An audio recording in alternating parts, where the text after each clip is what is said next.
उत्तर प्रदेश में जब जब चुनाव होते हैं तो जातियों की राजनीति तेज रफ्तार पकड़ लेती है और इसी कड़ी में राजभर समुदाय को लेकर भी तमाम पार्टियां अपनी अपनी गोटियां खेल रही हैं।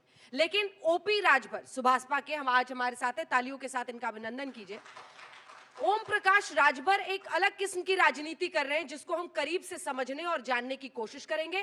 पूर्वांचल में अखिलेश यादव को कितने मजबूत करेंगे, कहां है इनकी नजर, ये सब जानने की कोशिश करेंगे। लेकिन उससे पहले अब तो लोग आप पर बहुत शक कर रहे हैं सर।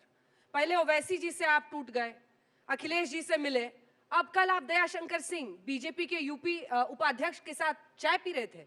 अब लोग कह रहे हैं कि फिर नया रास्ता तो नहीं खोज रहे। तो सबसे पहले राजभर जी कहां खड़े हैं, कल चाय पर क्या बात हुई? टिकट मांगने आए थे। बीजेपी के यूपी के उपाध्यक्ष आपसे टिकट मांगने आए। टिकट मांगने वही नहीं, कम से कम 1.5 दर्जन उनके मंत्री 12 बजे से 2 बजे रात तक हमको परेशान करते हैं कि बात करके हमारा टिकट फाइनल करवा दो। सुभाषपा का टिकट कि सपा का टिकट? सपा से दिलवा दीजिए, चाहे अपनी पार्टी से लड़ा दीजिए, बात करके अखिलेश जी से हमारी बात करवा दीजिए। उसी कड़ी में हमारे यहाँ जो सरोजनी नगर सीट है, उनकी पत्नी है वहाँ मंत्री, वो वहीं से टिकट मांग रहे हैं। तो वो कहे कि हमको वहां से मिलेगा नहीं, हम कमजोर वहां प्रत्याशी दिख रहे हैं भाजपा को। तो अब हम चुनाव नहीं लड़ेंगे इस उम्र में, तो कहाँ जाएंगे? तो हमके तो फिर स्वागत है, हम कल बात करेंगे, बात करके आपका टिकट फाइनल करा देंगे। तो बीजेपी के उपाध्यक्ष उत्तर प्रदेश के, बीजेपी इतनी कमजोर हो गई है कि वो आपसे आ रही है टिकट मांगने, कंफर्म्ड ऑन रिकॉर्ड बोल रहे हैं। बीजेपी के वोट दे था? नहीं दी कोई। नहीं, बीजेपी के वोट दे था? आप बताइए। पत्रकार दुखी है, व्यापारी दुखी है, छात्र दुखी है, युवा दुखी है, किसान परेशान है, व्यापारी परेशान है। कोई एक आदमी बता दीजिए जो इनसे खुश हो, एक आदमी। किसान इनके ललका साढ़ से किसान रोवता, ललका साढ़ से वो हालत बा। और कल मटर, गेहूं, आलू, गोभी, पालक सब चढ़ जा रहे हैं। 5 साल में कोई योजना इन्होंने, ठोस योजना नहीं बना पाई। अब चलिए सड़क पर, आम आदमी इनके ललका साढ़ से लड़के 70% आ जा रहा है ट्रामा सेंटर में, वो दुखी है। महंगाई, भारतीय जनता पार्टी से पूछिए महंगाई, तो कहते हैं कि विदेश से महंगाई आ रही है। ये विदेश से नहीं आ रही है, महंगाई से पूरे देश में सुरसा डाइन की तरह मुंह बा करके आम लोगों को चूस रही है महंगाई। बेरोजगारी, 75 साल में सबसे ज्यादा बेरोजगारी अगर किसी सरकार में पैदा हुई तो भारतीय जनता पार्टी की सरकार में। सबसे ज्यादा अगर पिछड़ों का हिस्सा, दलितों का हिस्सा किसी ने लूटा तो योगी सरकार ने उत्तर प्रदेश में 69,000 शिक्षक भर्ती में, 68,500 शिक्षक भर्ती में, 72,234 शिक्षक भर्ती में इन्होंने हिस्सा लूटा, जिसको प्रमाणित कर दिया। हमारे सूबे के मुख्यमंत्री पहले कहते थे, जब बच्चे अपनी आवाज मांगे कि हमारा हिस्सा लूटा गया है, तो ये कहते थे कि नहीं, बड़ी पारदर्शिता से हम लोगों ने भर्ती किया। लेकिन मुझे खुशी उस दिन हुई, इन्होंने अपनी गलती स्वीकार कर लिया, जब अपने आईडी से इन्होंने ट्वीट किया कि आरक्षित वर्ग की जो सीटें हम नहीं भर पाए थे उसको हम भरेंगे, और 6,000 ऐलान किया। जबकि 23,000 लूटा है, 23,000 पद, लेकिन 6,000 बात किया। लेकिन तब तक दुर्भाग्य की आचार संहिता ये तो आप कह रहे हैं कि वोट क्यों ना दी और बहुत मुद्दे गिना रहे हैं, लेकिन वो तो कह रहे हैं कि आपको अब लग रहा है कि हवा चल पड़ी है बीजेपी की तरफ। अब आप सोच रहे हैं, देखिए सर, आप ही थे ना, गठबंधन किया ना आपने ओवैसी जी से, फिर ओकर तोड़ के चल दिए। अखिलेश बाबू की हवा दिखी, अभी कह रहे हैं कि उनको भी आप सीरियल धोखेबाज बनते चले जा रहे हैं। ये उनका आरोप है। किसका?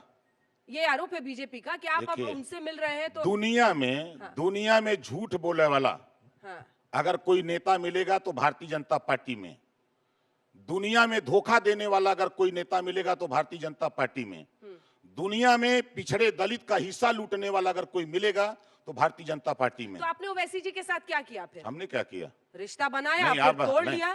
देखिए, मैं आज भी कह रहा हूं कि 100 सीट के बजाय 100 सीट लड़के 1 सीट मत जीतिए, और 10 सीट लड़के अगर 10 जीत जाइए तो ये तो बेहतर है। अब सबकी जिद है कि 100, तो 100 जिद कैसे पूरा होगी? मानिए अखिलेश यादव जी अगर 100 सीट 12 लोगों को दे देंगे तो 1200 हो जाती है, वो कहां जाएंगे? 403 सीट है। तो उनका कहना था कि सब लोग जो जिस तरह का है, 4 seat, 10 seat, 15 seat, 20 seat, 25 seat लड़े। बीजेपी की हवा तो नहीं दिख रही है ना आपको? बीजेपी उत्तर प्रदेश में 50 सीट जीत जाए यही बहुत है। 50 सीट? 50 में से मत हम गिना दें सीटियां। समाजवादी पार्टी तो 3 सीट छोड़ रही है उनके लिए, आप 50 छोड़ नहीं, रहे हैं। हम बता रहे हैं 50 इस नाते बता रहा हूं ना। हाँ। बलिया में इनकर खाता न खुली, बलिया मऊ में खाता न खुली, आजमगढ़ में खाता न खुली, अंबेडकर नगर खाता न खुली, गाजीपुर में खाता न खुली, बनारस में चले 6 सीट जीत रहा हूं आज के अपने तारीख में। दर्शकों को जरा समझा देते हैं कि पूर्वांचल में ये इतना क्यों ललकारते हैं। दरअसल 100 सीटें हैं जिस पर राजभर समुदाय का असर माना जाता है। वैसे तो 3 से 4% राजभर वोट है, लेकिन ऐसे 100 सीटें हैं जहां पर 10% से लेकर 20% तक, अयोध्या से लेकर अंबेडकर नगर से लेकर बलिया, बहुत जगह ऐसे बस्ती, जहां पर इन तमाम सीटों पर अच्छा खासा प्रभाव माना जाता है। इसीलिए ये चाह रहे हैं कि जौनपुर, वाराणसी, इन तमाम सीटों पर, इसीलिए इनको लग रहा है कि अखिलेश यादव के साथ गठबंधन करके ये तो बीजेपी को पूर्वांचल में साफ ही कर देंगे। लेकिन वो भी तो बैठे नहीं है ना राजभर वोट बैंक को, वो भी अपनी तरफ करने की कोशिश कर रहे हैं। एक सेकंड, चाहे वो बीएसपी हो, भीम राजभर को बीएसपी ने प्रदेश अध्यक्ष बना दिया, वहां अनिल राजभर हैं और भी राज्यसभा सांसद, लोकसभा सांसद, सब आप ही के पीछे क्यों आएंगे? ऐसे भरोसा कैसे आपको? ये लोडर लोग हैं, जिनका जिनका आप नाम लिए हैं, ये लोडर लोग हैं।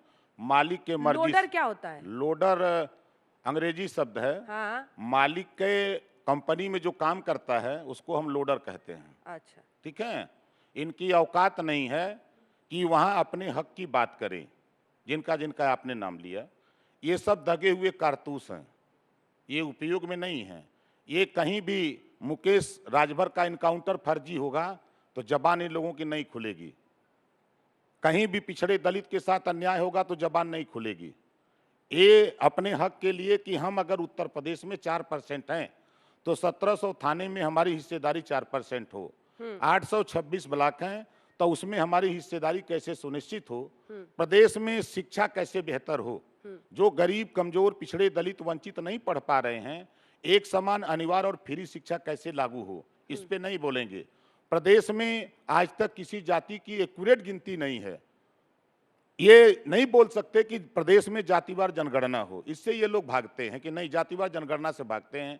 आज मुझे आश्चर्य हुआ कि अभी अभी हमारे बड़े भाई गए हैं यहाँ से उठ के, इन्होंने कहा कि विदेश से महंगाई, विदेशों की वजह से महंगाई है। आपने 3 दिन पहले बिजली का दाम आधा कैसे कर दिया? 5 साल तो लूटा देश प्रदेश को, 24 करोड़ जनता को लूटा, और आधा करके वोट लेने का टाइम आ गया तो बिजली का दाम आधा कर दिया। कहां से? विदेश से आपको फोन आया था कि कम कर दो?